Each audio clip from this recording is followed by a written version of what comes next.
Doutora Gabriela Moser, boa tarde, advogada criminalista com a gente aqui. Seja bem-vinda. Boa tarde, Alexandre, obrigada. Prazer imenso tê-la com a gente. Ô, doutora, vou fazer uma pergunta aqui. Queria que fosse uma mulher entrevistando a senhora agora. Se fosse um homem, já não estaria preso faz tempo, doutora? Alexandre e telespectadores, é que a questão da prisão, ela é muito polêmica, né?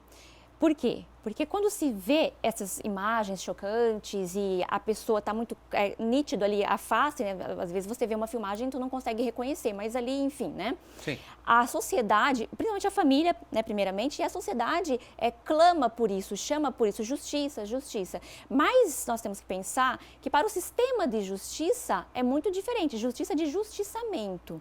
O que se quer naquele momento, qualquer ser humano que sente a dor, até um terceiro não conhece, mas pensa uma vida, né, tolhida e tudo mais, e você quer uma resposta àquilo. Isso é justiçamento. Para a justiça, o juiz que tem que ser equidistante das partes, o Ministério Público, que mesmo em denunciando, mesmo em pedindo uma condenação lá na frente, também tem que atentar para os direitos do cidadão. Isso é justiça e não é justiçamento. E por isso nós temos que, então, esses agentes, né, desde o delegado que investiga, Sim. a promotor de justiça que denuncia, o juiz que julga, eles devem olhar para isso de maneira isenta e atendendo ao que está na lei. Ou seja, é um instrumento de trabalho. Assim como a sua, Alexandre, são as câmeras, a tua fala e tudo mais, o juiz é a lei. O promotor de justiça ele tem que trabalhar com aquilo, operar Sim. aquilo. Então, quando tu olha para a lei e vai colocar o caso concreto, né? O juiz vai colocar o caso concreto, aliás, aplicar a lei àquele caso concreto, ou o promotor na hora de requerer, ou o delegado na hora de representar para uma prisão, tem que olhar para a lei e tentar adequar. Mas, doutora, mas eu não estou entendendo, a lei então não serve para o homem, não serve para a mulher. A mulher chuta o cara no chão, chuta o cara no chão, ela puxa o corpo do marido dela, da vítima, pra dentro do apartamento, limpa o sangue todo e aí ia ter que ser tratado diferenciado da lei. Então, se fosse um homem que fizesse, vamos implicar aqui, com todo respeito, eu não quero me passar, não quero dizer assim, vamos botar o machismo na história, pelo amor de Deus, não é isso que eu quero dizer. Eu quero dizer, os elementos todos levavam a crer que ela tinha feito o crime, havia cometido e tinha que ser presa, é só isso que eu quero dizer. Eu entendo. Aqui a prisão nós temos a pré-processual, que é o flagrante, ela não se enquadrava, Alexandre, ainda que nós tenhamos, é isso que eu queria explicar. Essa é a explicação que eu quero. Ele não se enquadrava nas nossas modalidades de flagrante. Sério? Não.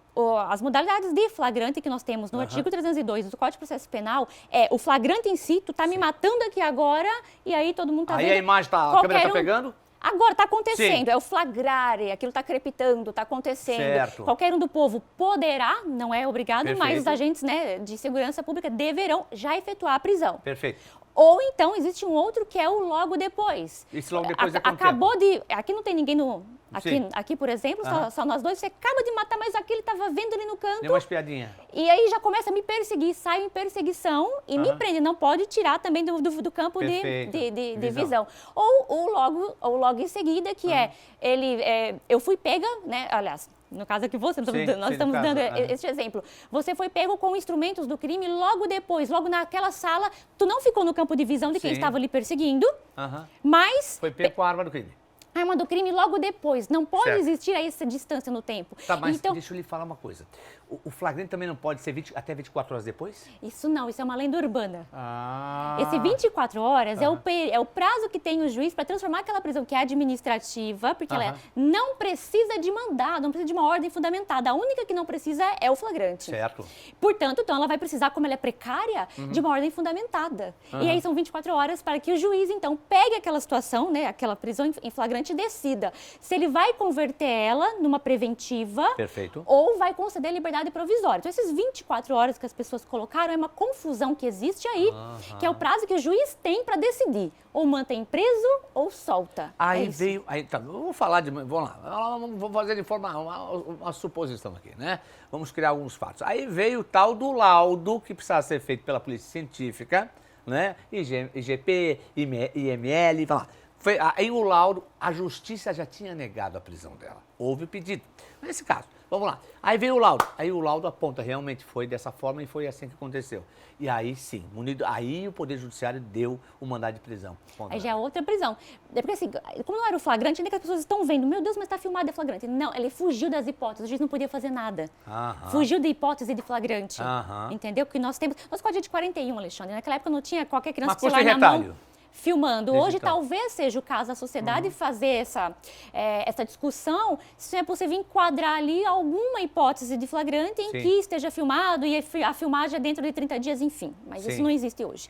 Então não houve a prisão em flagrante. Mas aí nós temos outra modalidade de prisão, que é a prisão processual, que é a preventiva.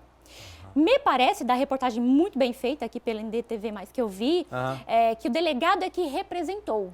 Não houve Sim, requerimento sim, do sim. promotor dele. Então, ele encerra este inquérito e com todos os elementos ali dentro, seja o laudo, pessoas que já foram ouvidas, ela própria, eu não posso comentar o caso, né? Não, perfeito, e nem quero que a senhora comente. Eu não sei o que ela falou, deixou de falar, mas suponhamos aí que até mesmo com o que ela disse nesse inquérito, nessas investigações, ele tem então concluído que há risco para a ordem pública, porque a prisão preventiva também tem que atender a requisitos. Sim. Então, se o meritíssimo juiz o decretou, é porque ele verificou que os requisitos estão presentes. Então, a senhora falou uma coisa que eu gostaria de falar e reforçar. Nós tivemos já algumas situações que não adianta não ter o documento que vem na justiça, que é conhecido como mandado de apreensão, de prisão e de busca e apreensão também, muitas vezes, junto. Se não tiver esse documento, o policial, a autoridade policial, seja civil ou militar, não pode prender a pessoa. Não. Que nós, mas por que não? Aí, por que não prenderam a moça antes? Põe ela, tá lá. Não, tem que ter um elemento suficiente. E quem é que dá o documento? O documento quem dá é o Poder Judiciário. O juiz, exatamente. É, que ele vai ter que dar decreta em essa cima prisão da lei. preventiva. Atendendo os requisitos e dentre os quais, do artigo 302 do CPP, é risco à ordem pública, o perigo o estado de liberdade dela causa algum perigo, é perigo em liberdades, assim. Para fechar com a senhora, pergunta não tão menos polêmica do que outras. Doutora Gabriela Moser, deixa eu lhe perguntar o seguinte. Esta moça cometeu um assassinato, um homicídio. Se fosse o inverso, o homem tirando a vida dela seria um feminicídio. Por que essa alteração e qual é a sua visão nessa situação? É bem polêmico mesmo, porque quando surgiu essa causa especial de aumento de pena, né, esse feminicídio, muito se argumentou. Mas a Constituição não diz, homem e mulher são iguais? Por que essa proteção? Sim, entendemos que os números são muito grandes, né, de violência doméstica contra a mulher. Mas agora nós estamos diante de um caso que mostra o seguinte, não estou falando que aconteceu, deixou de acontecer, Sim. não é um juízo de valor. Mas, com base no que nós já ouvimos aí, depoimentos de familiares, esse caso se reveste das mesmas características quando é violência doméstica contra a mulher, que a pessoa proibia de ver mãe, proibia de ver os irmãos, proibia de... Como é que chama isso? Alienação para... Como é que é? É um tipo de alienação emocional mesmo. Emocional. Dizia, inclusive, uma entrevista ali que eu ouvi, que ele era dependente emocional. Se a gente olhar para isso tudo, e se nós não soubermos se é homem ou mulher, se a gente só ouvíssemos isso, isso aqui está nítido, violência doméstica. Neste caso, se fosse ao contrário, né, a morte da mulher, seria feminicídio com uma pena bem maior. Por que não aqui agora? Por que não o caso de Johnny Depp agora que aconteceu também, né? Que ela decepou o dedo dele, etc e tal. E ficou muito difícil dele se defender, até que finalmente, depois de 6 anos, ele conseguiu mostrar que quem era o agredido era ele. Mas, infelizmente, nós não temos isso, ele fica no homicídio mesmo, não tem aquela causa de aumento de pena. Eu acho que seria o caso também da sociedade procurar, então, movimentar aí os parlamentares para que colocasse, sendo homem ou mulher, fica mais igual e democrático, mas havendo uma relação doméstica, em que o outro está preso naquele relacionamento psicologicamente, emocionalmente, e aí ele não consegue se desvencilhar e vira uma vítima, talvez aí fosse o caso, sim, independentemente do que a Constituição diz, né? Homem e mulher são iguais. Eu gosto de trazer advogado nesse programa. Mas eu gosto, porque aí o advogado sempre tem a tese dele, estudou para isso, para colocar em prática, mas quando é advogado é bom. Já trouxe algumas aqui, agora essa aqui também é muito boa. E eu gosto de trazer porque eu gosto de cutucar para o advogado já mostrar que não é bem assim para fazer acontecer, mas é bom. Doutora, prazer imenso. Prazer foi todo Desculpa meu. o mau jeito, mas eu Isso, sei que imagina. também no júri é assim, do pau pega e não alivia.